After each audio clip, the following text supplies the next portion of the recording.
Hello hello good morning everyone. मैं Vikas Kumar Dhaka, maths with Dhaka sir अपने channel पे आप लोगों का वेलकम करता हूँ। देखो बच्चों, अपन ने ज्योमेट्री की थ्योरी पढ़ी, ज्योमेट्री के क्वेश्चन अपन कर रहे थे। जो मेरे रनिंग बैच हैं जो अभी चल रहे हैं, उन लोगों के पास इंफॉर्मेशन आ गई होगी मैसेज के थ्रू, उनकी लाइव क्लास स्टार्ट कर दी गई है। तो वो चैप्टर अपन वहाँ पर पढ़ेंगे, जो एडवांस मैथ्स अपना है वो कंप्लीट अपन वहाँ पर पढ़ेंगे। तो अपना जो यूट्यूब चैनल है अपना, इस पे अपन लोग एक बार अर्थमेटिक के कुछ टॉपिक पढ़ेंगे। और आज मैं आप लोगों को अर्थमेटिक का जो चैप्टर स्टार्ट करेंगे अपन, वो अपन पढ़ेंगे चक्रवर्ती ब्याज। चक्रवर्ती ब्याज, कंपाउंड इंटरेस्ट, सीआई के बारे में बात करते हैं। आजकल एसएससी में इस पे काफ़ी अच्छे अच्छे क्वेश्चन पूछे जा रहे हैं और बच्चों आप लोगों को बहुत अच्छे से तैयारी करनी पड़ेगी। जैसे अभी एसएससी सीजीएल 2019 प्री का कट ऑफ जारी किया है, तो आप लोगों ने देखा कि कट ऑफ बहुत हाई गई है बच्चों। आपको अगर जॉब चाहिए और आपको इस लॉकडाउन के दौरान ये भी पता चल गया होगा कि सरकारी जॉब अपने लिए कितनी ज़रूरी है, तो उसके लिए बहुत अच्छे से मेहनत करनी होगी। पढ़ो आप लोग, टाइम अपना ख़राब नहीं करना है। घर पे हो कोई बात नहीं। कुछ बच्चे बोलते हैं कि सर हमारे पास नोट्स नहीं है, हमने बुक अपन जयपुर ही रख के आ गए। कोई बात नहीं, अपन पढ़ रहे होंगे, क्वेश्चन आपके सामने होंगे। थ्योरी अपन पढ़ रहे हैं, उसके लिए बुक की कोई ज़रूरत नहीं है। तो बच्चों एक ये एक्सक्यूज देना बंद करो, है ना, कि सर ये नहीं हो रहा वो नहीं हो रहा। अगर आप मेहनत करोगे, आप कोशिश करोगे, तो हर चीज़ पॉसिबल है। कोरोना के दौरान थोड़ा सा अपने को पता है स्ट्रगल कर रहे हैं अपन, ऑफलाइन क्लासेज नहीं हो पा रही हैं। देखो, ऑनलाइन क्लास ऑफलाइन क्लास को कभी भी रिप्लेस नहीं कर सकता, उसका एक सब्स्टिट्यूट हो सकता है। उतना अच्छे से अपन नहीं पढ़ पाएंगे, लेकिन जो रनिंग बैच है उनको मैं लाइव पढ़ाऊँगा, तो उनके जो डाउट्स वगैरह होंगे वहाँ पर अपन एज ए ऑफलाइन क्लास ही एक दूसरे से इंटरेक्ट कर पाएंगे। यहाँ पर मैं थोड़े से रिकॉर्डेड वीडियो डाल पा रहा हूँ, क्योंकि अभी इतना नहीं है कि अपन लाइव आके पढ़ाएँ। नया नया चैनल अपन लोगों ने स्टार्ट किया है, तो जब बच्चे अपने पास काफ़ी सारे बच्चे जुड़ जाएंगे, तो उसके बाद अपन लाइव क्लासेस भी स्टार्ट कर देंगे। तो आप लोगों को अच्छे से तैयारी करनी है। दिन में भले ही आप 2 या 3 घंटे का शेड्यूल बनाओ, लेकिन बनाओ बच्चों, ज़रूरी है, कंपलसरी है। अगर आप ऐसा नहीं करोगे तो आप बहुत पीछे रह जाओगे। और आजकल आपको पता है बच्चे तैयारी जो कर रहे हैं वो काफ़ी हैं, कंपटीशन बहुत ज़्यादा बढ़ गया है और बच्चे बहुत अच्छे लेवल की तैयारी कर रहे हैं। आप लोग सोच रहे हो कि नहीं मैं तो इतना सा पढ़ के कर लूँगा, तो ये पॉसिबल नहीं है। आप उस चीज़ में अपना टाइम भी ख़राब कर रहे हो, और अगर आप लोग 100% भी नहीं दे रहे हो, तो वो आपका जितना टाइम आप दे रहे हो वो भी व्यर्थ है एकदम से। तो बहुत जी जान से आप लोग मेहनत कीजिएगा। सारी चीज़ें आप लोगों को देखनी है। जैसे आप लोग वीडियो चलाते हो, स्टार्टिंग के 5 मिनट आगे उसको नेक्स्ट करके देखते हो, नहीं यार ये तो मेरे को आता है, भले ही आ रहा हो आप लोगों को वो क्वेश्चन, लेकिन आप उसे फिर से देखो। 30-35 मिनट का वीडियो होता है अपना, उसको अच्छे से देखा करो बच्चों। जो आप लोगों के पास नेट की सुविधा नहीं है, काफ़ी बच्चों के पास, कुछ बच्चे इधर उधर से एडजस्ट करके देखते हैं, तो उन चीज़ों को व्यर्थ में मत ख़राब करो। उन चीज़ों के लिए यूज करो जो आपके लिए बेनिफिशियल होंगी बच्चों। बहुत ज़्यादा स्ट्रगल करना पड़ रहा है आप लोगों को भी, सभी इंस्टीट्यूट को भी, बच्चों को, फिर भी अपन कोशिश कर रहे हैं कि अपन कुछ ना कुछ मटेरियल देते रहें। तो आप लोग भी उस चीज़ का फ़ायदा उठाओ, ऐसा नहीं कि आप उसको यूज में नहीं ले रहे हो बच्चों। काफ़ी आप लोगों ने रेस्ट भी कर लिया, अब और नहीं। दिन दुश्वार दूर है मंजिल, हर कदम को संभालना होगा, पाँव में चुभा हुआ कांटा चलते चलते ही निकालना होगा। वो कंडीशन अब है, तो आप लोगों को इस पर थोड़ा सा गौर करना है। देखो, चक्रवर्ती ब्याज सीआई एसआई इन दोनों के मिक्स क्वेश्चन भी आते हैं। अपन एसआई को एक बार नहीं देखते हैं, एसआई सिंपल सा है, सब लोगों को पता भी है, और उसके बारे में भी डिस्कस करेंगे। अगर आप लोगों ने सीआई अच्छे से पढ़ लिया तो एसआई आपके लिए बहुत आसान हो जाएगा। देखो क्या होता है कंपाउंड इंटरेस्ट, चक्रवर्ती ब्याज। इस चैप्टर को अपन स्टार्ट करने से पहले अपन एक एग्जाम्पल लेके चलेंगे, ताकि आपका हर एक कॉन्सेप्ट क्लियर हो जाए बच्चों। जैसे मैंने ये कहा, देखो सबसे पहले तो अपन जब ये चैप्टर पढ़ रहे होंगे तो कुछ वर्ड हैं जो बार बार आपके सामने आएंगे, उनकी बात कर लेते हैं। एक आपको दिखाई देता है बच्चों मूलधन, और मूलधन को मोस्टली आपको धनराशि भी बोल देता है, कोई दिक्कत नहीं, बात एक ही है। इंग्लिश में अपन इसको बोलते हैं प्रिंसिपल, तो अपन लोग इसे पी से डोनेट करेंगे। किससे लिखेंगे? पी से। एक होती है बच्चों अपनी दर, दर को अपन बोलते हैं रेट, तो अपन इसे आर से लिखेंगे। और रेट के आगे हमेशा आपको ये दिखाई देगा प्रतिशत वार्षिक, अगर नहीं भी लिखा हुआ हो वार्षिक लिख देता है प्रतिशत। 5% की दर है, आपको वार्षिक ही लेनी है। R% एनुअल, एनुअल रेट होती है। देखो इसका मतलब क्या है, प्रतिशत का मतलब क्या होता है बच्चों? 100, वार्षिक मतलब 1 वर्ष। आर जो भी हो सकता है, जैसे मैं आपको कह दूं कि दर है 10% वार्षिक, 10% एनुअल रेट है, तो आपको इसका सीधा सीधा मतलब यही समझना है 100 रुपये पर, प्रतिशत का मतलब 100 रुपये पर 1 साल का जो ब्याज बनेगा वो 10 बनेगा, बस यही है। 100 रुपये पर 1 साल में दिया गया ब्याज ही अपनी दर होती है, ये आपको ध्यान रखना है। क्या बोल रहा हूँ? 100 रुपीज पर 1 ईयर का जो इंटरेस्ट होता है वही अपनी रेट ऑफ इंटरेस्ट होती है बच्चों, ब्याज की दर होती है। समय की बात करें तो देखो रेट अपन ईयरली लेते हैं, तो टाइम टी से लिख रहा हूँ, ये भी अपन ईयर में ही लेंगे। आपको टाइम मंथ्स में भी दे सकता है, डेज में भी दे सकता है, लेकिन आपको सबसे पहले उसको ईयर में कन्वर्ट कर लेना है। अगर मंथ्स में दे रखा है तो 12 से डिवाइड करने पे ईयर में कन्वर्ट हो जाएगा, और डेज में दे रखा है तो 365 से अपन डिवाइड करके उसको ईयर में कन्वर्ट कर लेते हैं। क्लियर है यहाँ तक? और एक अपना होता है ब्याज यानी कि इंटरेस्ट। अगर साधारण ब्याज है तो ऐसा ही लिख देते हैं यानी सिंपल इंटरेस्ट, और चक्रवर्ती ब्याज है यानी कंपाउंड इंटरेस्ट, तो अपन उसको क्या लिख देते हैं? CI। अब देखिए जो बच्चों इंटरेस्ट अपना है ना, वो प्रिंसिपल रेट और टाइम के प्रोपोर्शनल होता है। प्रोपोर्शनल का मतलब समानुपाती। क्या होता है? समानुपाती। मैं ये कहना चाह रहा हूँ कि अगर आप लोग प्रिंसिपल बढ़ाओगे तो भी इंटरेस्ट बढ़ेगा, और अपने को पता है एक वैल्यू के बढ़ाने पर अगर दूसरी वैल्यू बढ़ती है तो वो दोनों एक दूसरे के प्रोपोर्शनल समानुपाती होते हैं। लेकिन किसी वैल्यू को अगर आप बढ़ाते हो तो दूसरी वैल्यू अगर कम हो जाती है तो उसको अपन बोलते हैं व्युत्क्रमानुपाती, इन्वर्सली प्रोपोर्शनल। तो आप मुझे बताइए, अगर आपने किसी से ज़्यादा धन उधार लिया तो आपको इंटरेस्ट भी ज़्यादा देना पड़ेगा, यानी इसके बढ़ाने पर ये बढ़ता है, प्रोपोर्शनल होगा। रेट अगर बड़ी है तो भी आपको इंटरेस्ट ज़्यादा देना पड़ेगा, रेट कम है तो आपका इंटरेस्ट भी कम होगा, यानी इसके भी ये प्रोपोर्शनल होता है। और टाइम के भी ये क्या होता है? प्रोपोर्शनल। अगर आपने ज़्यादा समय के लिए पैसे उधार लिए तो आपको इंटरेस्ट भी ज़्यादा देना पड़ेगा, और अगर आपने कम समय के लिए पैसे उधार दिए तो आपका इंटरेस्ट भी कम हो जाएगा। वैसे अगर अपन देखें तो CI में एक बात और देखो, पहले आपने जो भी प्रिंसिपल लिया है आपका कुछ ना कुछ इंटरेस्ट बना है, लेकिन जब आप उसे वापस से रिटर्न करते हो तो आप प्रिंसिपल प्लस इंटरेस्ट, क्या प्रिंसिपल में इंटरेस्ट को ऐड करके दोगे बच्चों? तो ये क्या कहलाता है? अपना मिश्र धन। ये चीज़ें तो सबको पता होगी पहले से। मिश्र धन को अपन अमाउंट कह देते हैं।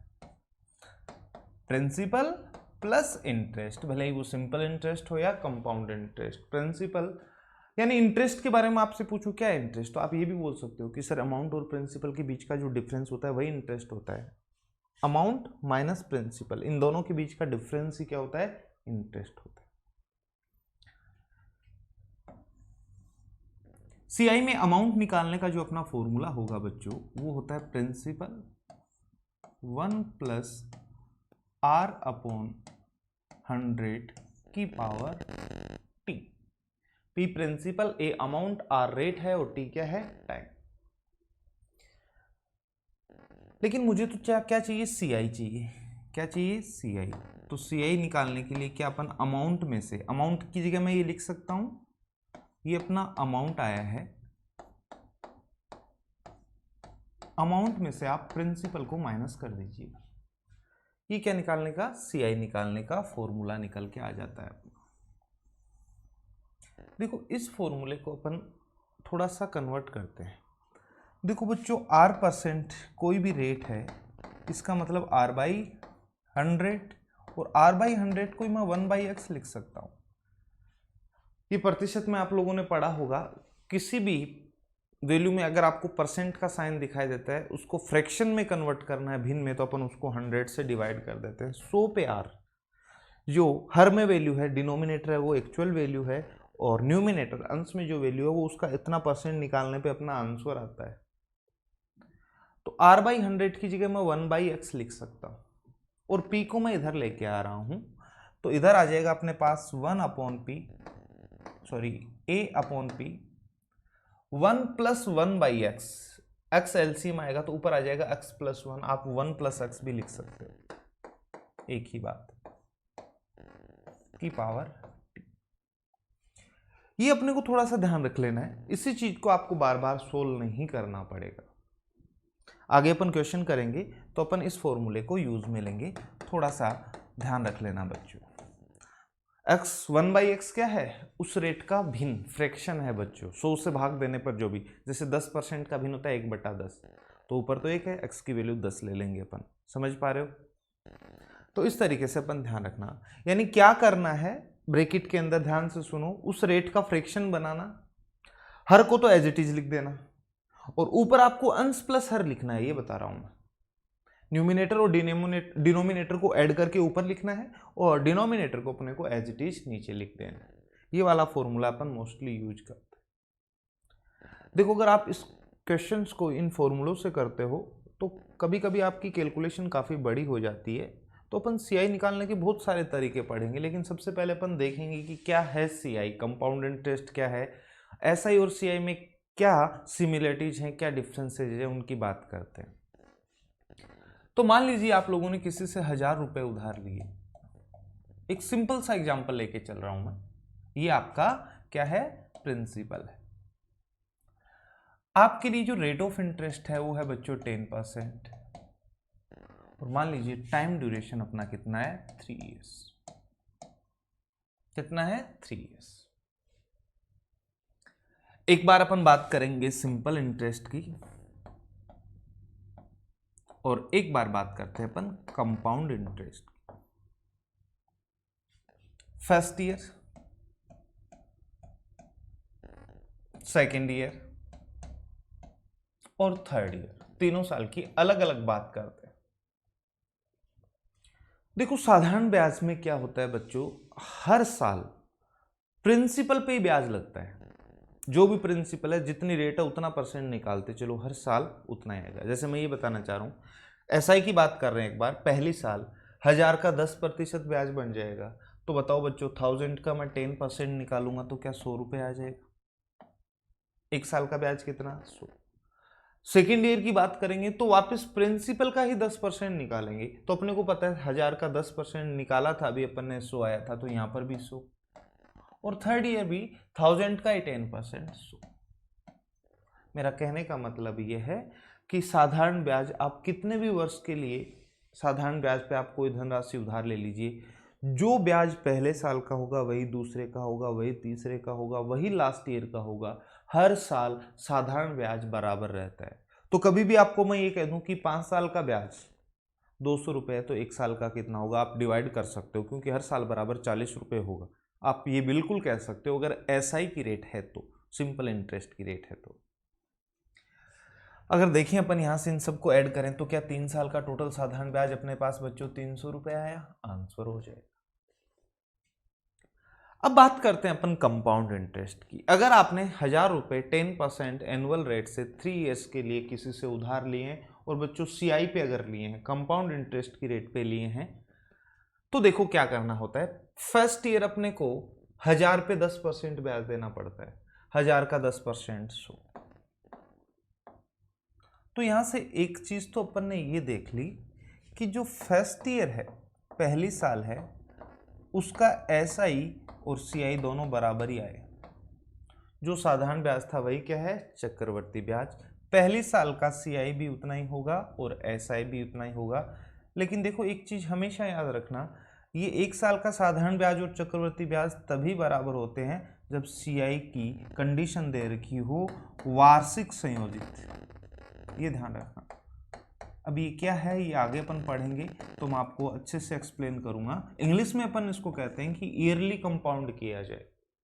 सीआई में कई सारी कंडीशन होती है, ईयरली भी कंपाउंड कर सकता है, हाफ ईयरली भी कर सकता है, क्वार्टरली भी कर सकता है, वार्षिक, अर्धवार्षिक या फिर तिमाही। आजकल तो और भी पूछा जाता है, ब्याज हर 4 महीने से संयोजित किया जाता है, ब्याज हर 5 महीने से, कुछ भी कह सकता है बच्चों। तो फर्स्ट ईयर का एसआई और फर्स्ट ईयर का सीआई बराबर केवल और केवल तभी होंगे जब सीआई जो है वो ईयरली कंपाउंड हो, वार्षिक संयोजित किया जाता है। एसआई में केवल प्रिंसिपल पर ही इंटरेस्ट लगता है, लेकिन सीआई में इंटरेस्ट पे भी इंटरेस्ट लगना शुरू हो जाता है। समझो ध्यान से, जैसे अपन सेकेंड ईयर की बात करें बच्चों, तो मैं ये कहूं कि आपको 1000 पे 10% यानी 100 रुपये तो ब्याज देना ही देना है, ठीक है।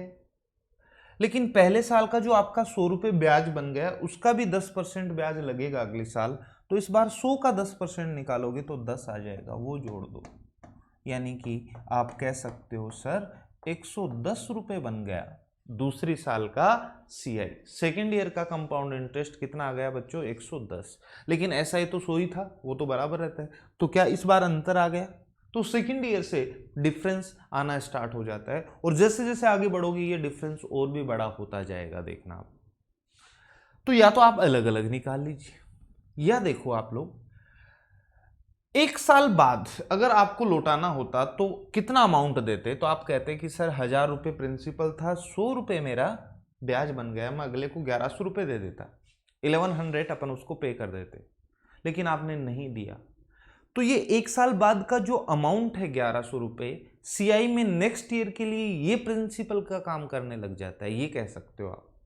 तो अगले साल जो आप 10% ब्याज दोगे वो 1000 पे नहीं बच्चों, 1000 प्लस 100 1100 पे दोगे, तो आप 1100 का अगर 10% निकालोगे तो डायरेक्ट 110 आ जाएगा। समझ आ रही है? एसआई में हर साल प्रिंसिपल को ही प्रिंसिपल रखा जाता है, यानी उसी पे इंटरेस्ट दिया जाता है, लेकिन सीआई में पहले साल का जो अमाउंट है वो अगले साल के लिए प्रिंसिपल का काम करने लग जाएगा, या इसी को दूसरे शब्दों में आप ये भी कह सकते हो कि ब्याज पे भी ब्याज लगना शुरू हो जाता है। देखो जरा एक बार, थर्ड ईयर की बात करूं अगर बच्चों में, तो आप कहोगे सर 1000 पे तो 10% ब्याज, 100 तो देना ही देना पड़ेगा, प्लस पहले साल का ब्याज था 100 रुपये, इस पे भी लगेगा, तो बताओ 100 का 10%, तो आप कहोगे सर 10, प्लस सेकेंड ईयर का इंटरेस्ट 110, इसका भी 10% आपको देना पड़ेगा, तो इसका 10% कितना? 11। अब तक पीछे जितना भी ब्याज बना उस सब पे ब्याज लगेगा। तो जोड़ो बच्चों, 100, 110 और 11, 121 रुपये थर्ड ईयर का अपना सीआई निकल के आ गया। थर्ड ईयर का ऐसा है तो 100 ही था, क्या इस बार अंतर 21 का आ गया? ये आगे वाला जो क्या है वो अंतर है। या फिर वापस से देखो, आप अलग अलग नहीं निकाल के डायरेक्ट भी 121 निकाल सकते हो। कैसे? 1000 100 जोड़ दिया, कितना हो गया? 1100, 1100 प्लस 110, तो आप कहोगे सर 1210 रुपये हो जाएगा 2 साल बाद अमाउंट, लेकिन तीसरे साल के लिए वो किसका काम करेगा? प्रिंसिपल का। तो आप 1210 का 10% निकालते हैं, डायरेक्ट क्या बच्चों 121 आ जाता है। तो आप लोग इन सब को ऐड कर दोगे तो 3 साल का टोटल कंपाउंड इंटरेस्ट अपने पास आ जाएगा। देखो बच्चों, 100, 200, 300, 321 प्लस 10, 331, ये अपना 3 साल का टोटल क्या आ गया? कंपाउंड इंटरेस्ट निकल के आ गया। उम्मीद है आप सब लोगों को ये समझ में आया होगा कि सीआई और एसआई में क्या सिमिलरिटीज है। पहले साल के लिए बराबर होंगे, लेकिन कंडीशन क्या है कि जो सीआई है उसके लिए ये कहा हुआ हो कि ये ईयरली कंपाउंड हो रहा हो, ठीक है। हाँ, आगे देखो, लेकिन इसी चीज को आप ट्री मेथड से भी लिख सकते हो। कैसे? एक बार ये एग्जांपल वापस से ले रहा हूं। देखो बच्चों, इस तरीके से अगर आप करोगे ना तो आपसे कुछ भी पूछा जा सकता है, आप जवाब दे सकते हो। मैं कह दूं मुझे तो तीसरी साल का ही सीआई चाहिए, तो 121 आंसर हो जाएगा। 3 साल का तो 331, लेकिन ओनली थर्ड ईयर का मैं पूछता तो 121। सेकेंड ईयर का पूछ लूं तो 110। मैं आपसे पूछ लूं कि सेकेंड ईयर और थर्ड ईयर के कंपाउंड इंटरेस्ट के बीच अंतर कितना है, तो इन दोनों के बीच का अंतर क्या? 11 रुपए का आएगा क्या? तो आप हर एक चीज का जवाब दे सकते हो। तो ये मेथड आप लोगों को आना बहुत जरूरी है बच्चों। तरीके अपन बहुत सारे पढ़ेंगे सीआई निकालने की, कौन सा मेथड कब यूज करना है ये भी अपन सीखेंगे बहुत अच्छे से। अब देखो, एक चीज और ध्यान रखना, अगर लगातार 2 साल के लगातार कंटिन्यू 2 साल की सीआई की बात करें तो वो भी उतना ही बढ़ता है जितना रेट है। जैसे पहले साल का सीआई कितना 100, दूसरी साल का 110, बताओ कितना परसेंट बढ़ा? 100 से 110, 10 बढ़ा है 100 पे, तो क्या बच्चों 10% ही बढ़ाया गया? रेट भी कितनी है 10। आगे भी देख सकते हो, सेकंड और थर्ड ईयर 2 लगातार साल की बात कर रहा हूं मैं।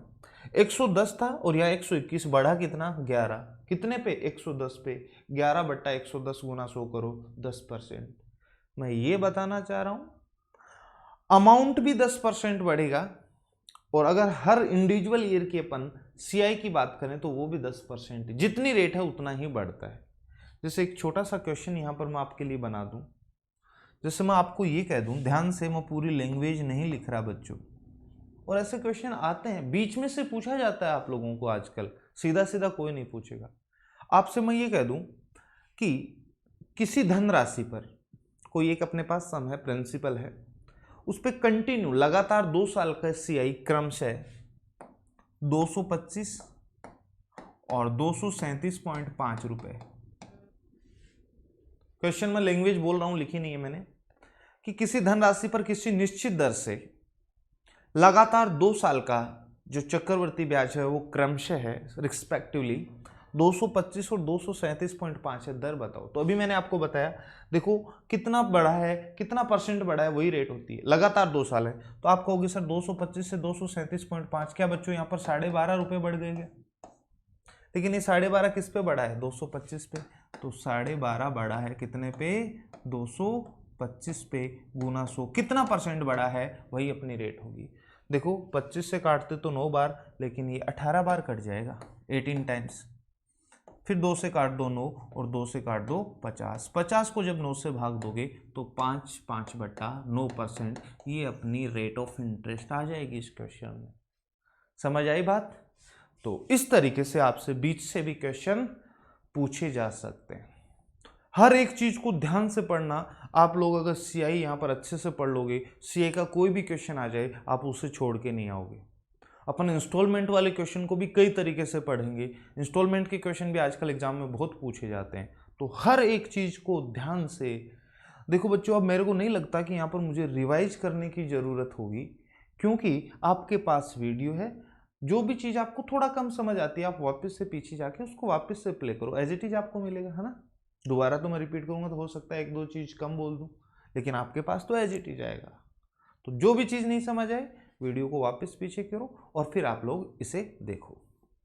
देखो इसी चीज को एक बार मैं आपको ट्री मेथड से भी बताता हूं और फिर उसको अपन कंबाइंड भी करना सीखेंगे।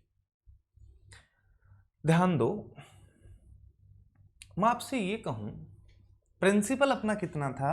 1000 रुपये था बच्चों।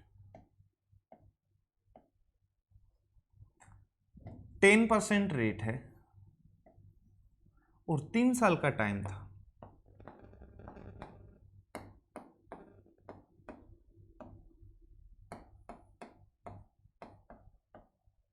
ठीक है, रेट 10%, उसका फ्रैक्शन बना लो, 10% का भिन्न हो जाएगा बच्चों 1/10, 100 से भाग देने पे भिन्न बन जाता है। तो पहले साल इसका 1/10 मिलेगा, तो इसका 1/10 कितना? 100 रुपये। सेकेंड ईयर की बात करूं तो इसका तो 1/10 100 तो मिलेगा ही मिलेगा, लेकिन पीछे जितना भी ब्याज है उसका भी 1/10, तो 100 का 1/10 तो आप कहोगे सर 10। ऐसे थर्ड ईयर की बात करें, प्रिंसिपल का 10% तो कितना आ जाएगा? 100 रुपए। अब तक पीछे जितना भी अपने पास इंटरेस्ट है उस पर भी इंटरेस्ट लगना है 10%, तो इसका 10% 10, इसका 10% 10 और इसका 10% 1। इस लाइन के अलावा पहले जितनी भी वैल्यू सबका 10% भी निकालना है और प्रिंसिपल का 10% भी निकालना है। बताइए बच्चों, फर्स्ट ईयर का सीआई तो आप कहोगे सर 100 रुपये, सेकेंड ईयर का सीआई तो आप कहोगे सर 110 रुपये, जोड़ दिया मैंने। और ऐसे ही थर्ड ईयर का सीआई बच्चों 100, 110, 120 और 121 रुपये। बात वही है। अब आपसे पूछा जाए कि दूसरे साल और तीसरे साल के सीआई का अंतर तो 11, या यूं देख लो ये वैल्यू तो सेम है, ये नीचे का यही तो अंतर है। ऐसे मैं कहूँ फर्स्ट ईयर और सेकेंड ईयर का अंतर तो ये वैल्यू तो सेम है, अंतर तो यही है ना, तो 10 आंसर आ जाएगा। आपसे ये भी पूछ सकता है बच्चों कि थर्ड ईयर के एसआई और थर्ड ईयर के सीआई का अंतर। मैंने कहा एसआई तो पहले साल का उतना ही दूसरे का होगा, तीसरा ही, यानी ये कहना चाह रहा हूं कि ये जो वैल्यू है ना, इनको जोड़ दोगे तो टोटल आ जाता है एसआई। ये है पहले साल का सीआई, इस कॉलम को जोड़ोगे तो सेकेंड ईयर का सीआई, इस पूरे कॉलम को जोड़ोगे तो थर्ड ईयर का सीआई, और इस रो को जोड़ने पे क्या आएगा एसआई। और बच्चों इस पूरी वैल्यू को जोड़ने पर जो आता है अपना वो आ जाता है क्या सीआई। इस पूरी वैल्यू को जोड़ने से मतलब यहां तक बच्चों, इसको जोड़ने का मतलब इन्हीं को ऐड करना है। तो जो अपन ने वहां पे किया था वही चीज मैंने यहां लिखी। देखो ऐसे आपको करना ही होगा। अगर आपको बीच में से कुछ पूछा जाए, जैसे अंतर या सेकंड और थर्ड ईयर के का टोटल पूछ ले, कुछ भी पूछ सकता है, फर्स्ट ईयर और थर्ड ईयर का डिफरेंस पूछ ले, तो आपको ये ट्री मेथड फॉलो करना पड़ेगा। लेकिन अगर आपको सीआई पूछता है फिर आप इतना कर रहे हो, तो कहीं ना कहीं गलती हो जाती है। किसी ना किसी वैल्यू का अपन 10% निकालना भूल जाएंगे, और अगर 4 साल की बात करेंगे तो ये लाइन और भी लंबी हो जाएगी, कॉलम और भी लंबा हो जाएगा बच्चों, क्योंकि इसका 10% तो निकालोगे, ये जितनी भी वैल्यू उन सबका 10% भी आप निकालोगे तो बहुत बड़ा हो जाता है। इसके लिए मैं आप लोगों को कुछ नंबर्स बता रहा हूं। 2 इयर्स के लिए नंबर याद रखना है 2 और 1। 3 इयर्स के लिए एक वैल्यू याद रखनी है बच्चों 331। 4 इयर्स के लिए एक वैल्यू याद रखनी है 4641। और 5 इयर्स के लिए वैल्यू याद रखनी है 5 10 10 5 1। आपको मोस्टली यहीं तक पूछा जाता है, इससे आगे अपने से नहीं पूछा जाता। लेकिन देखो ये वैल्यू अगर आपको कितने भी साल तक निकालनी है आप निकाल सकते हो, याद होगी तो अच्छी बात है। जो चीजें बार बार यूज करते हैं वो अपन याद रख लेते हैं ताकि एग्जाम में टाइम कम बचे।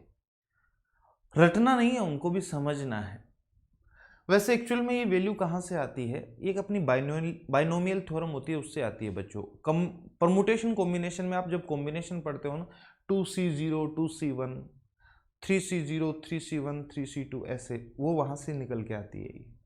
लेकिन आप कैसे याद रखना कि अगर 2 साल का टाइम है तो 2 वैल्यू याद रखनी है, शुरू 2 से होगी खत्म 1 पे, बात यहीं खत्म।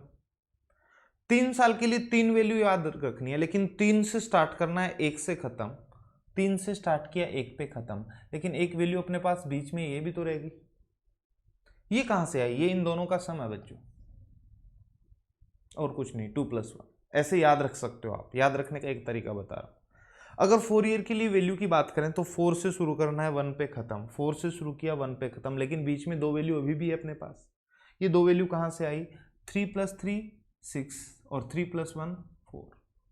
ऐसे देखो 5 साल के लिए 5 से शुरू करना है 1 पे खत्म, 4 + 6 बच्चों तो आप कहोगे सर 10, 6 + 4 भी 10, 4 + 1 5।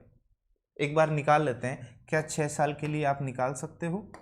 शुरू तो 6 से करना है और लास्ट में 1 लिखना है, लेकिन बीच की जो 4 वैल्यू है वो कहाँ से आएगी बताइए बच्चों। 5 + 10 तो आप कहोगे सर 15, बच्चों 10 + 10 तो आप कहोगे 20, और ऐसे 10 + 5 तो 15, और बच्चों लास्ट में 5 + 1 6, और लास्ट में 1 पे खत्म कर देना। देखो 6 वैल्यू आ गई है, 1 2 3 4 5। तो इस तरीके से इन नंबर को देख सकते हो। देखो इसको यूज कैसे करना है, जैसे इसी क्वेश्चन में अगर आपको केवल सीआई निकालना होता तो ये वैल्यू ज़्यादा सही रहती। जो मैं आपको तरीका बताने जा रहा हूं वो या तो आप सीआई के काम में लोगे या फिर कंप्लीट टाइम के लिए सीआई और एसआई के अंतर के काम में ले सकते हैं, ये ध्यान रखना। जैसे आपने देखा इस क्वेश्चन में 3 साल का साधारण ब्याज तो होएगा 300, और इनको जोड़ोगे तो 331, ये तो कितना आया बच्चों टोटल 300, और इनको ऐड करोगे तो 331। तो अब जो मैं मेथड बताने जा रहा हूं उससे या तो ये आप निकाल सकते हो या इन दोनों का अंतर कितना 31 वो निकल के आ जाएगा। और उसके लिए करना क्या होता है ध्यान से देखो, यहां पर देखते हैं अपन। प्रिंसिपल कितना है 1000 है, रेट कितनी 10, इसका 10% निकाल दो तो आप कहोगे सर 100 रुपए। जो आपका वैल्यू आया है उसका वापस से 10% निकाल दो, तो आप कहोगे सर 10, और अब जो वैल्यू आई उसका फिर से 10% निकाल दो तो आप कहोगे सर 1। समझ आ रही है बात? सर कब तक करना है हमें क्या पता, जितना टाइम है उतनी बार ही करना है। जैसे 3 साल का टाइम है तो 3 बार करना है, 2 साल का टाइम है तो यहीं खत्म कर देते, 4 साल का टाइम होता तो 1 का फिर से मैं 1/10 निकाल लेता, पॉइंट बना जाता। इस तरीके से जितने साल का टाइम है उतने साल के लिए करना है। अब देखो 3 साल के लिए अपन ने जो नंबर याद किए वो है 331। आप इसको 3 से इंटू करो तो बच्चों आ जाएगा 300। फिर दूसरी वैल्यू भी 3 है तो इसको भी 3 से इंटू करो, ये आ गया 30, और थर्ड वैल्यू 1, इसको 1 से इंटू करो तो ये 1। सबको जोड़ो 331, सबको जोड़ोगे तो आएगा CI, और इस पहली वैल्यू को छोड़ के बाकी सबको ऐड कर देना, वो आ जाएगा अंतर। जैसे 30 + 1 31, क्योंकि ये तो साधारण ब्याज है और इसमें ये जो अंतर है वो जोड़ा मैंने तब तो अपना क्या आ गया, कंपाउंड इंटरेस्ट। लेकिन अगर अंतर ही बताना होता तो 31, और CI बताना है तो टोटल का ऐड कर लेना है, ये अपने को ध्यान रखना है। अब देखो कि सर ये नंबर है क्या, ऐसे कैसे कर दिए, ये कुछ नहीं है बच्चों, इसको छोटा किया गया है। आप मुझे बताओ 100 100 100, क्या यहाँ पर अपन ने 3 बार जोड़ा, इसलिए मैंने 100 को 3 से गुना कर दिया। अब बात करते हैं 10 की। 10 1 बार है, 2 बार है, 3 बार है। 3 बार 10 आया है, इसीलिए 10 को 3 से गुना कर दिया मैंने, और एक ही बार है इसलिए 1 को मैंने 1 से ही मल्टीप्लाई किया। जैसे 2 साल की बात करते तो 2 बार ही करते, 2 बार ही करते ना, यहाँ तक करते 100 और 10, लेकिन 2 साल के लिए अपन गुना करते 2 और 1 से, तो 200 तो वो हो जाता, और 10 को 1 से करते 10, 210 आ जाता। देखो यहाँ तक जोड़ के देखो 210, देखो 100 2 बार आया इसलिए 100 को अपन 2 से ही गुना करते। यहाँ तक की बात कर रहा हूँ 2, 10 एक ही बार है इसलिए मैं इस 10 को 1 से गुना करता, यहाँ 2 से और यहाँ से 1 से आ जाता। समझ आ गई ना बात? तो इसको अपन कंबाइन कर लेते हैं, एक साथ ही लिख लेते हैं, उसके लिए ये नंबर अपन यूज में ले सकते हैं। तो याद रखना फिर से, इस तरीके से आप कब करोगे, या तो आपसे CI पूछा जाए या फिर CI और SI का अंतर पूछा जाए पूरे समय का, तो आप ये करना है। लेकिन अगर बीच में से कुछ भी पूछा जाता है, जैसे किसी पर्टिकुलर ईयर का CI पूछा जाता है, किन्हीं 2 ईयर्स के CI के बीच का अंतर, या किसी पर्टिकुलर निश्चित समय का, जैसे तीसरी साल के ही साधारण ब्याज और चक्रवृद्धि ब्याज का अंतर 21, ये अगर आपसे पूछा जाता है तो आपको ये पूरा करना होगा ही होगा। समझ आ रही है मेरी बात? अब देखो बच्चों,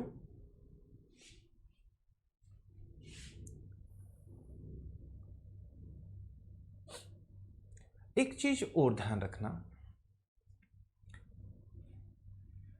प्रतिशत में आपने पढ़ा था सक्सेसिव चेंज, क्रमागत बदलाव, एक ही संख्या में एक से अधिक बार चेंजेज किए जाएं तो उसके लिए मैंने आप लोगों को एक फॉर्मूला बताया था, अगर आपको याद हो तो, +-A +-B +-A × B/100।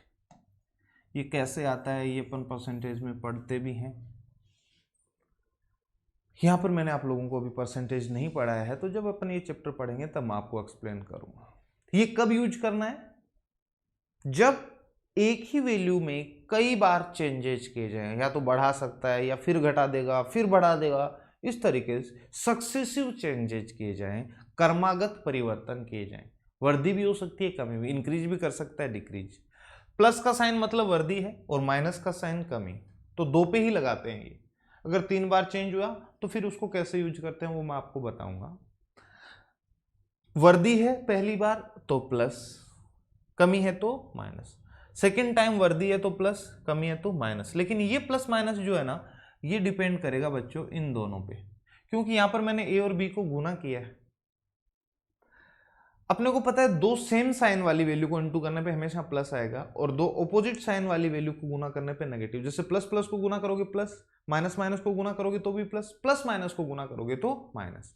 तो बताओ यहाँ भी वर्दी तो प्लस प्लस, तो यहाँ भी प्लस, यहाँ भी कमी तो भी प्लस आएगा, क्योंकि माइनस इंटू माइनस। लेकिन एक बार वर्दी एक बार कमी तो यहाँ पर आ जाएगा माइनस। अब आप मुझे बताओ, CI भी यही है बेटा, सक्सेसिव चेंज है और कुछ नहीं। जैसे आपने किसी से, ये करते हैं अपन, 1000 रुपये लिए 10% की रेट से, तो अगले साल वो अपना 110% हो जाएगा बढ़कर, यही करते हैं अपन। यानी कितना हो गया, तो आप कहोगे सर 1100 हो गया, क्या 100 रुपये ब्याज था, 1100 अमाउंट आ गया कि नहीं। अब अगले साल ये बढ़ेगा कितना परसेंट, 10, तो इसका वापस से 110% निकाल रहे हैं, तो आपका आंसर आ जाएगा 121 यानी 12,100। तो मैं यही कहना चाह रहा हूं ये कुछ नहीं है, सीआई जो है वो सक्सेसिव चेंजेज वाला ही क्वेश्चन है। अब अपने को पता है ब्याज हमेशा जुड़ता है, घटता कभी है नहीं, तो यहां पर कमी तो होगी नहीं। प्लस आर तो plus into plus R square upon 100, 2 साल के लिए ये बन जाएगा R plus R into R square upon 100। या तो आप दो अलग अलग वर्दी निकालो या आप एक साथ भी निकाल सकते थे, जैसे 2r plus R square upon 100। R की जगह 10 रख के देखो एक बार, 10 गुना 2 20, 10 का स्क्वायर 100, 100 प्लस 1 यानी 21% बढ़ेगा। तो आप डायरेक्ट 1000 को 21% बढ़ाना है तो 121% निकाल देते हैं अपन, तो 12,100 यही आ गया ना। तो एक एक नहीं करके अपन ऐसे कर सकते। तो यही मैं आपको समझाना चाह रहा हूं कि अपन एक दूसरा तरीका यूज कर सकते हैं, इफेक्टिव रेट वाला, प्रभावी दर जिसको अपन बोलते हैं। क्या है देखो इफेक्टिव रेट का, आवाज आ रही है, हेलो जी हाँ। देखो इफेक्टिव रेट का क्या मेथड है बच्चों,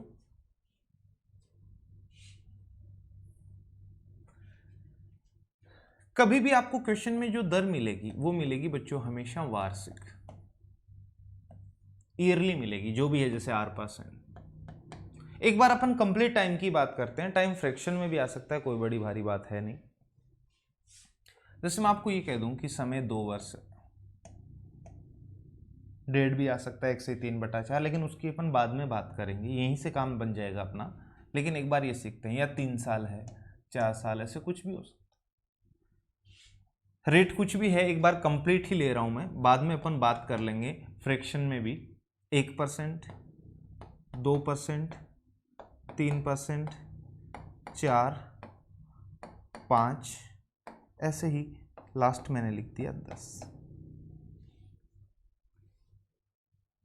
2 साल का समय अगर हो सीआई का क्वेश्चन, तो मैंने अभी आपको बताया था R plus R square upon 100, तो R प्लस आर कितना 2R, और उधर R स्क्वायर अपॉन 100, तो इसको आप ऐसे लिख देना, ज्यादा सही रहेगा, R plus 2R plus R square upon 100। तो ध्यान रखना किसी भी संख्या को जब 100 से डिवाइड करते हैं बच्चों, तो अपने को पता है 2 डिजिट के पहले डेसिमल लगा देते हैं। तो क्या करना है, यहां पर तो आपको डेसिमल यूज करना है और इधर 2 डिजिट रखनी, या यूं कह लो ज्यादा सही है कि 2 साल की प्रभावी दर, क्या बोल रहा हूं मैं इसको, प्रभावी दर, इफेक्टिव रेट। कई बार चेंज किया जाए उसकी बजाय एक ही चेंज करें, वही वैल्यू आ जाए, इसी को अपन बोलते हैं इफेक्टिव। तो प्रभावी दर निकालने का 2 साल के लिए ये फॉर्मूला बन गया अपना, इधर रेट का डबल और इधर स्क्वायर, यहां पर दशमलव, लेकिन इधर 2 डिजिट रखने। अब हो सकता है 2 डिजिट आए तो कोई दिक्कत नहीं, 1 डिजिट आएगी तो पहले 0 लगा देना ताकि 2 बन जाए, जैसे 9 आ गया तो 0 9 हो जाएगा। लेकिन 3 डिजिट आगे सपोज करो तो लास्ट 2 इधर रख लेना, बची हुई इधर कैरी फॉरवर्ड कर देना है। कैसे समझो इधर, जैसे यहां पर R की जगह 1 रखता हूं मैं, तो 2 गुना 1 2, यहां पर पॉइंट लगाना है। 1 का स्क्वायर 1 ही होता है, लेकिन 1 लिखूंगा तो एक ही डिजिट में आ जाएगा, तो 0 1।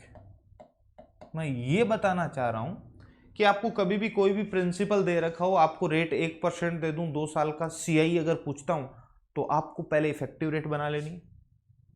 आप प्रिंसिपल का डायरेक्ट 2.01% निकालना, आपके पास सीआई आ जाएगा, और 100 में जोड़ दो, 102.01% निकालोगे तो अमाउंट आ जाएगा। ये कहना चाह रहा हूं, फिर से सुनो। जैसे 2% की रेट है, टाइम है 2 साल, सीआई पूछ लेता, तो इफेक्टिव रेट निकालो एक बार आप। 2 का डबल 4, इधर डबल करना है ना रेट का, और इधर 2 का स्क्वायर 4, लेकिन 2 डिजिट लिखनी है तो 0 0, ऐसे करते जा। बहुत आसान है 2 साल की रेट कन्वर्ट करना। 3% की रेट है, इधर 3 का डबल 6 और इधर 3 का स्क्वायर 9, लेकिन 2 डिजिट लिखनी थी तो 0 9। 4% की रेट, तो 4 का डबल 8 और 4 का स्क्वायर 16, ऑलरेडी 2 डिजिट में आया 16, तो मैंने एज इट इज लिख दिया। ऐसे ही 5% की रेट, आप खुद बताओ कितना होगा, 5 का डबल 10 और 5 का स्क्वायर 25। चलो आप लोग मुझे 10% की रेट कन्वर्ट करके दिखाओ। देखो आप इधर करो, पहले इधर करना क्योंकि कैरी भी फॉरवर्ड करना है। 10 का स्क्वायर करोगे 100, 3 डिजिट है, नहीं लिख सकते, 2 ही लिख सकते हैं, तो 100 के लास्ट में 2 क्या है, 0, 0 0 आएंगे डेसिमल के बाद, तो लिखने की जरूरत नहीं, बच गया एक, वो इधर आके जुड़ेगा।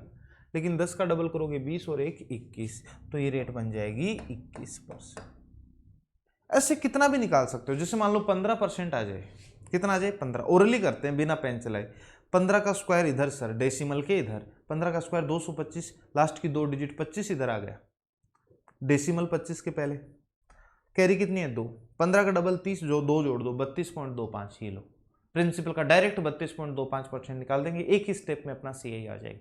सर अमाउंट पूछ लिया जाए 132.25% निकाल देंगे। समझ आ रही है बात? ऐसे 3 साल के लिए जो फॉर्मूला है वो ये हो जाएगा 3r स्क्वायर r³।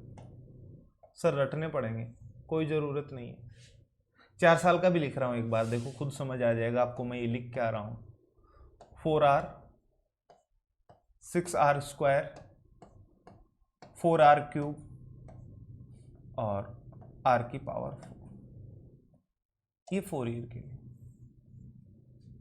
करना क्या है, 2 साल की रेट का फॉर्मूला कैसे निकालेंगे, r से शुरू होकर r स्क्वायर तक जाना है, मैजिक नंबर जो 2 साल के लिए मैंने पढ़ाया था इसके जस्ट पहले, 2 और 1, इधर 2 से गुना कर दो 1 से। वापिस से देखो क्या कह रहा हूं, 3 साल की इफेक्टिव रेट को कन्वर्ट करने का तरीका क्या है, r से शुरू होना है और r³ तक जाना है, r स्क्वायर r³, और 3 साल के लिए मैंने क्या संख्या बताई थी, 3 3 1, वही गुना किया मैंने। ऐसे 4 साल के लिए r से शुरू होकर r⁴ तक जाना है, और 4 साल की जो मैंने भी ट्री मेथड में आपको वैल्यू बताई थी 4641 से इनटू का। याद रखना हर जगह से 2 ही डिजिट रखनी है, यहां पर डेसिमल लगाना है, 1 डिजिट में आए तो 0, 2 से ज्यादा आ जाए तो आगे फॉरवर्ड कर देना। जैसे देखो 3 साल की रेट में कन्वर्ट कर रहे हैं 1% की रेट को, 1 का क्यूब 1 ही होता है, लेकिन 2 डिजिट लिखनी है तो 1 के पहले क्या लगा देंगे 0, समझ रहे हो। 1 का स्क्वायर 1 ही होगा, लेकिन 3 से गुना करोगे 1 को तो 3, अभी भी 1 ही डिजिट में आया है तो 0 3, यहां पर आके डेसिमल 3 गुना 1 3। मैं ये समझाना चाह रहा हूं बच्चों कि कभी भी आपको कोई भी प्रिंसिपल दे रखा हो, 1% की रेट से 3 साल का CI बताओ, तो आप डायरेक्ट उस प्रिंसिपल का 3.0301% निकाल देना, एक ही स्टेप में आपके पास आपका आंसर होगा। बताइए बच्चों 2% की रेट को 3 इयर्स के लिए क्या लिखूंगा कन्वर्ट करके, वैल्यू पुट कर लेता हूं एक बार में, 2 का क्यूब 8, लेकिन 2 डिजिट लिखनी है तो 0 8,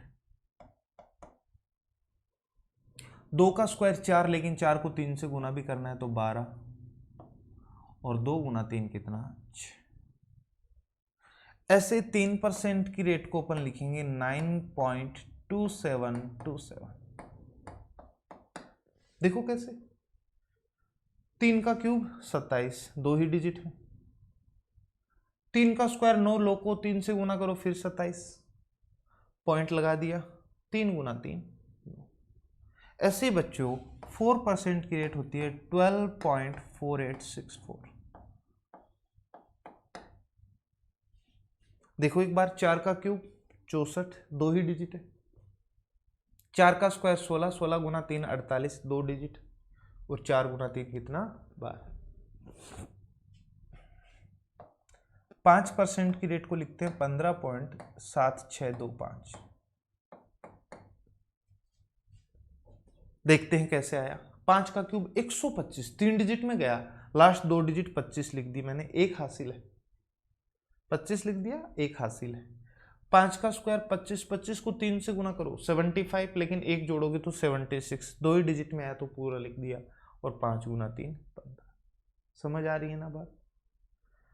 ऐसे ही बच्चों 10% की रेट होती है 33.1%। एक बार बता देता हूं कैसे है, देखो 10 का क्यूब करोगे तो 1000, पूरा लिख रहा हूं एक बार में, 10 का स्क्वायर 100, 100 गुना 3 बच्चों 300, और 10 गुना 3 कितना 30। मैंने कहा 2 2 डिजिट लेती जाने, यहां से ले लिया मैंने 00, 10 इधर आके जोड़ दिया तो ये 310 कितना हो जाएगा 310, ये इधर लाके ऐड कर दिया, 2 डिजिट ले ली 10, ये 3 इधर आके जुड़ जाएगा 33। अब 1 के आगे 0 लगाओ तो लगाओ, वरना मत लगाओ, यही लिखा है क्या मैंने, ये आ जाएगा। देखो बच्चों 2 साल की रेट तो आपको याद रखने की जरूरत नहीं है, इधर डबल करना है इधर स्क्वायर, भले कोई भी वैल्यू। लेकिन 3 साल का जब टाइम आता है, मोस्टली आप देखोगे एग्जाम में जो आपसे क्वेश्चन पूछे जा रहे हैं उसमें 3 साल आता है, कभी कभी 4 ईयर के लिए आता है, मोस्टली क्वेश्चन में 3 साल के लिए आता है। तो 3 साल के लिए अगर आप ये रेट याद कर लेते हो ना बच्चों, तो आप एग्जाम में टाइम बचा सकते हो। और मेन खेल अपना टाइम का ही। 1% की रेट को क्या लिखा मैंने, 3.0301, 2% की रेट को 6.1208, 3% की रेट को 9.2727, 4% की रेट को 12.4864 और 5% की रेट को 15.7625 और ऐसे 10% को 33.1। ये 6 रेट आपको याद रखनी और याद करना बच्चों। इनको कुछ चीजें ऐसी है जो याद की जाती है, एग्जाम में अपना टाइम ये काफी बचा देती है। मैं तो कहता हूं कि 4% की रेट कभी भी आती है ना, तो मोस्टली आप देखोगे 90% दो ही रेट नजर आती है, या तो आपको 5% की रेट दिखाई देती है या फिर 10%। और 1-2 बार पूछे भी गए हैं केट वगैरह में इन पे बेस्ट क्वेश्चन, तो याद रख सकते हो तो बहुत अच्छी बात है। 5% की रेट के लिए होता है 21.550625। आप वैल्यू पुट करना, सोल्व करके देख लेना, आ जाएगा बच्चों। लेकिन एग्जाम में आप इसको कन्वर्ट करोगे तो भी बहुत टाइम है, तो आप ऐसे क्वेश्चन को छोड़ते हो मोस्टली। और 10% की रेट को कहते हैं बच्चों 46.41। देखो 10 की तो याद करने की जरूरत ही नहीं है। मैंने आपको जो नंबर बताए थे, 2 साल के लिए 2-1, 3 साल के लिए 3-3-1, 4 साल के लिए 4-6-4-1, वही नंबर है। यहाँ पर डेसिमल लास्ट में लगाया, यहाँ 1 डिजिट के पहले, यहाँ 2 डिजिट के पहले, इस तरीके से आप कर लेना। तो ये तो याद रखने की ज़्यादा जरूरी है नहीं, वो नंबर ही। ये वाला मेथड भी बहुत बार आपका क्वेश्चन को बहुत छोटा कर देता है। तो मेरी आपसे यही गुजारिश है कि बच्चों ये तो याद रखने की जरूरत भी नहीं है। 3 साल की इफेक्टिव रेट आप ये 6 रेट याद रखना, और 4 साल के लिए 5 और 10% की रेट आप याद रख लेना। बहुत बार क्वेश्चन आ जाते हैं, क्वेश्चन बड़ा ही आसानी से हो जाता है। इतना काम आप लोगों को करना है। इसका यूज कैसे करते हैं वो अपन पढ़ेंगे नेक्स्ट क्लास में। तो जितना भी आज मैंने आपको पढ़ाया उसको अच्छे से पढ़ना, और कल की क्लास जब अपनी होगी तब तक हर एक बच्चे को ये रेट याद होनी चाहिए। अगर ये रेट याद नहीं है तो पढ़ाया हुआ भी उतना अच्छे से आपको समझ नहीं आएगा। तो ओके गाइस, मिलते हैं अगली क्लास में। तब तक घर पे रहिए, स्वस्थ रहिए और पढ़ते रहिए। Bye guys.